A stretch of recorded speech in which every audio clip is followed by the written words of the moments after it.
For years, the Blue Yeti has conquered the condenser microphone market and it's been the staple for everyone to get. But what if I told you that they're super overrated and you can save your money and get something like this?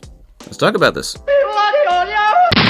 Today we're looking at a Fifine microphone with a smile on its face, and if we flip it to the front, we'll find the very front in the picture. There's no actual number name, but it is actually known as the Fifine K678. It is a condenser microphone, as we can see from the side, and what got me interested is these details, which make it seem like a great competitor to the Blue Yeti or the Blue Yeti Nano. Something I'll explore later in the video. Taking a look inside, it is actually extremely well packaged. Look at this foam. I mean, it's well formed and it's thin! You get precise packaging for everything, even the base. The mic, its adapter, and even the box for its cable gets a precise cutout in the foam. Premium packaging like this is always a plus in my book. I mean, this is just fantastic. That said, you're getting a mic, a stand adapter for boom arms, as well as mic stands depending on what you got, and it even has an adapter that you can remove on the inside of this adapter, allowing you to not worry too much about like what kind of mic stand size threads you have. This inclusion is always a plus because this doesn't usually become a problem until you decide to put it on a stand, making this a very considerate addition. You're also getting a decently long cable, which uses USB-A to mini USB, which is the same as the Blue Yeti, but I would have preferred to see USB-C, but I guess you can't have everything. You still do get a manual and a warranty card.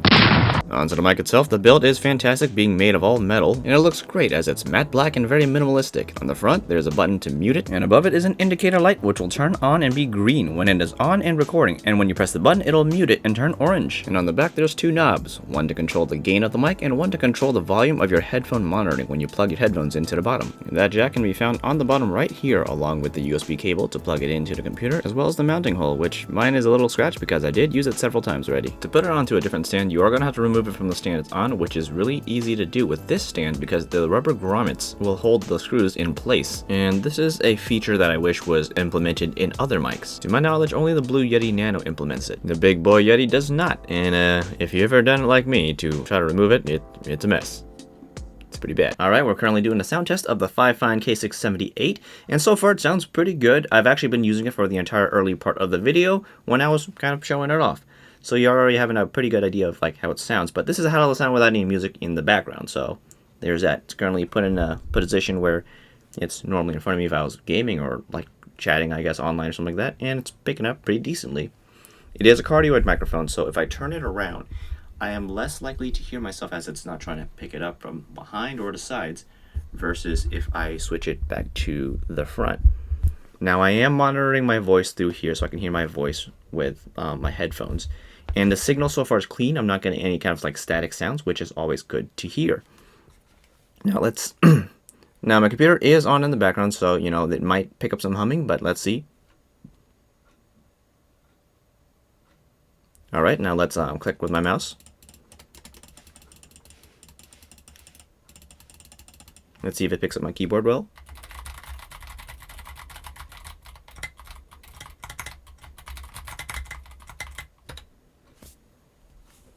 Okay.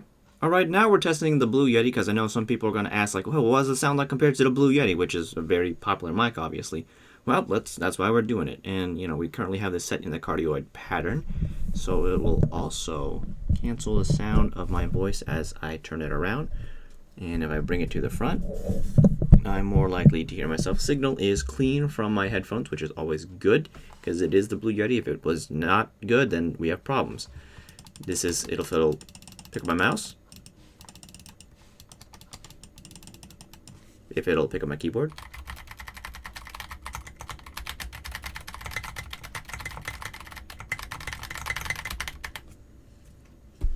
And that's about it.